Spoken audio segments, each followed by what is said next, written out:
Hello everyone, Rich Hagon and Pro Tour historian Brian David-Marshall welcoming you to Pro Tour Journey into Nyx from the fabulous city of Atlanta, Georgia. BDM, 3 days of epic action in store at the end of a block. What is in store over the next 3 days? Well, we're going to start off with draft of the entire Theros block. We're going to open up Journey into Nyx packs for the first time at the Pro Tour level, and we're going to work our way back to Theros. We're going to have 3 rounds of that, and then it's going to be 5 rounds of block constructed. So first time we're going to see the full block synergizing together, people building decks using all the gods, all the planeswalkers, and attempting to really brew up a deck in a relatively unknown format. We've certainly seen the format a little bit on Magic Online, but we haven't seen what the full implications of these new cards yet at all. 579 cards will hold the key to a Pro Tour champion here at Journey into Nyx. We've got gods, we've got monsters, but what about the heroes? Let's show you some of the players who we think could be in action on Sunday. Let's get to the big board BDM, and we've chosen 12, a dirty dozen of our top 25. Let's take a look. Here we go. So, first of all, let's see if we can have #1 in the world, Jeremy Desani, I think, should be up first. Here he is. There you see him. And opposite him, Reed Duke. Desani rewriting record books currently. 77% win percentage in Grand Prix and Pro Tours this season. Just absurd. What about Reed? Reed's looking to get his name into the record books of top 8 Pro Tour competitors, something he has not done yet in a very, very successful career. He's one of the players with the most pro points. He's chasing after Jeremy Desani for the Player of the Year title as well. He said, I know I'm a long shot, but you know what? A lot of players don't get that long shot, so I'm going to do my best to get it. Team Revolution for Desani, Channel Fireball, the Pantheon yes. for Reed Duke. Let's see our next pair. And this time we go to the original Channel Fireball. Channel Fireball Prime, if you Prime, will. Indeed. Ben Stark, one of the great limited minds of all time. And if he's the limited side of the coin, let's go across to you and Sam Black. Well, Sam Black, Channel Fireball, the Pantheon. You know, people have described this block constructed format as a brewer's paradise. And who are you going to look to, you know, to like unravel the mysteries of a new constructed format than someone like Sam Black? I'm really excited to see what he did. We saw him at with Tom Martell, you know, build a block winning deck list before for a Pro Tour. Yeah. Can he do it for himself this time? Well, that would be great to see. Let's show you a 2-time player of the year. I'm going to offer you Yuya Watanabe, ranked number 8 at the moment, and also from the Asia Pacific region, Li Shi Tian. Li Shi Tian playing with MTG Mint. We saw those guys have a great finish with Li at the last Pro Tour, where he put up his 2nd Pro Tour top 8 of his career, so certainly becoming somebody to watch. There's a theme there because both his top 8s came in Modern. Here's our next guy. Let's take a look at the reigning Pro Tour champion. It's Sean McLaren. I mean, is this guy on a Modern tear or what? Just a bit. I mean, he's played in 3 events this year, 3 non-Magic Online events. He plays a lot of Magic Online events. Yep. But 3, you know, physical tournaments. A Pro Tour, and a Grand Prix. He's 25th, 1st, 4th. Ridiculous. Yeah. Now, if you want a national race, how about this? They're both from Canada. Alexander Hayne.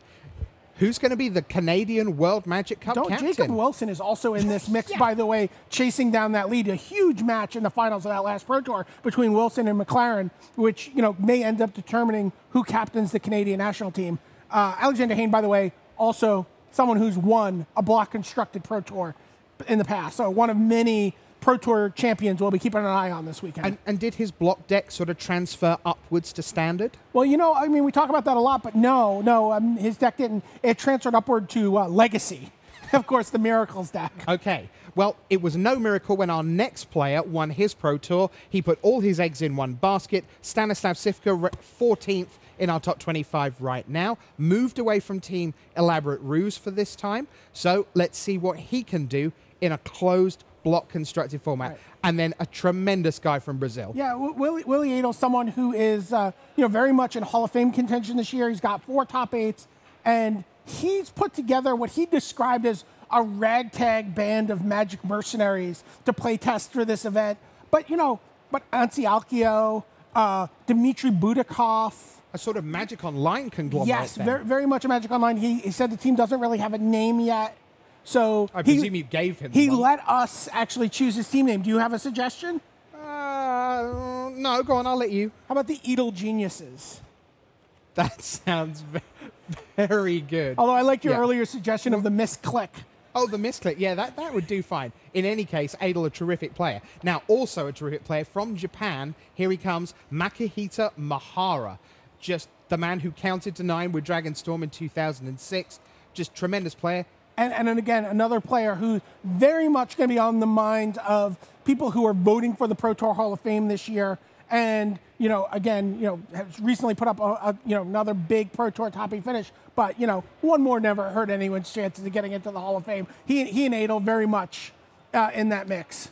And then Chris Fennell, well, he's setting out on his journey to Hall of Fame because he's got his first Pro Tour top 8 last time around. Right, after a long career where he's had success on the Grand Prix level, very emotional as he got into the top 8 of Pro Tour Born of the Gods. It was very exciting to see. So that's 12 of the top 25. We'll wade through many more as the weekend goes on. But let's turn to some cards. Let's see on the board 5 Planeswalkers. Are they going to dominate the field? Let's take a look at the 5 Planeswalkers in the block. Here they are. Ashiok, Elspeth, Ajani, Xenagos, Kiora. You don't think they'll mind me just using their first names, do you? No, you know them well at this point. Okay. Maybe Ajani, we're just getting to know Ajani. Perhaps we should use Mr. Mentor of Heroes when we talk about him. Okay. Will Mr. Mentor of Heroes be the dominant Planeswalker force this weekend? I think the dominant Planeswalker remains Elspeth.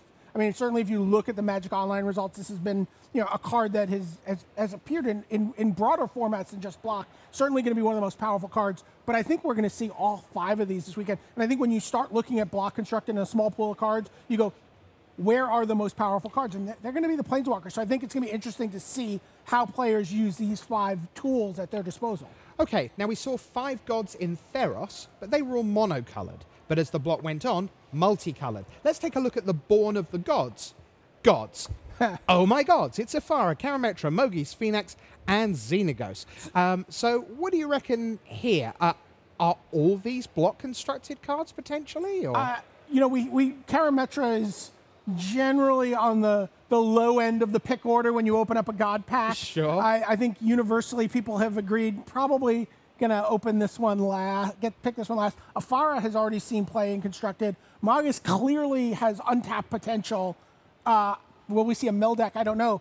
But Xenagos is certainly a card that I'm very excited to see what happens with that. We will see a Black Red Minotaur deck. I know this for certain.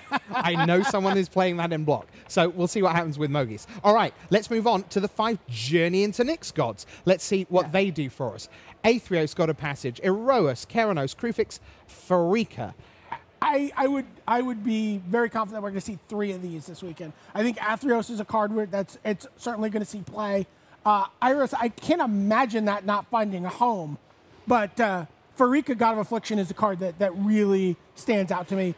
Whip of Erebos decks were very powerful in the pre-Journey into Nyx metagame. Sure. And this is a card that interacts with that strategy very well. Okay.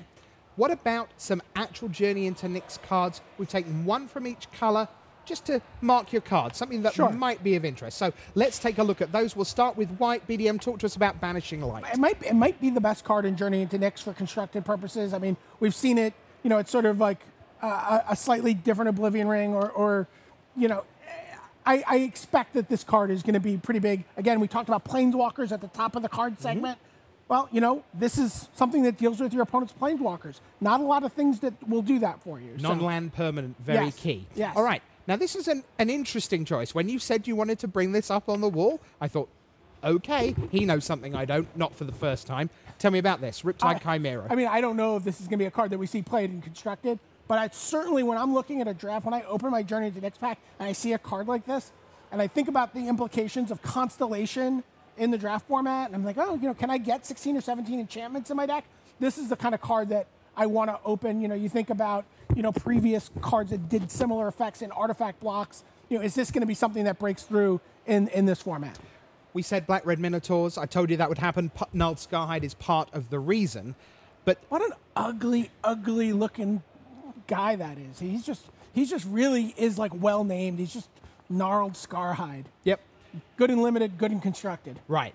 Now, is the same true of Dictate of the Twin Gods? Because I'm not sure it is, but you tell me. I don't know. Is there going to be a burn deck? Is there going to be a deck that, we talk about those red-black decks?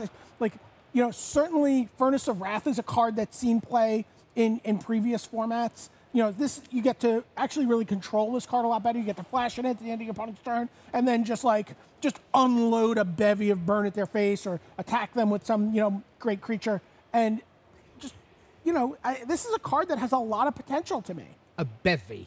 That's the technical term for a bevy of burn suite spells. of burn? Yes, it's the collective noun for burn spells. Along with maidens. Bevy. Lovely. Okay. And finally, Eidolon of Blossoms. Well, this is a real signature card within the set. This is the card everyone is thinking about. You know, I guarantee you that every single playtest team in this room tested an Eidolon of Blossoms deck. I don't know if they will have ended up playing one, but, you know, we've seen people brewing decks with Eidolon of Blossoms in Standard. We've seen a lot of that. You know, people, Tomohiro Saito has posted a lot of deck lists on Twitter over the last week with Eidolon of Blossoms. I guarantee you every single team has tested this card. Will we see a deck built around this, you know, very powerful Enchantress draw engine, which turns every single enchantment in your deck into a card draw spell? Okay. I have one more question for Brian David-Marshall before we go, and it's this. Every eve of Pro Tour, you're out there talking to hundreds of players, going, go on, privately, what have you got? What have you got? And some Thursday nights you come back and go, don't really know, no one seems to have anything. This time around, is there a super exciting, jaw drop on the floor, what the hell happened here deck? I have my first deck tech. You know, I don't know if it'll be the first one we shoot, but I've got the first one queued up already. I know exactly where I want to go. I know what deck we want to put on the wall. I know exactly where we want you to go, and that is right here for Pro Tour Journey into Nyx. 8 rounds tomorrow, 8 rounds Saturday, 8 come back on Sunday. You have 3 days of great magic ahead of you, and so do we. Rich Hagon, Brian David-Marshall saying, it's hot in Atlanta, and it's about to get hotter.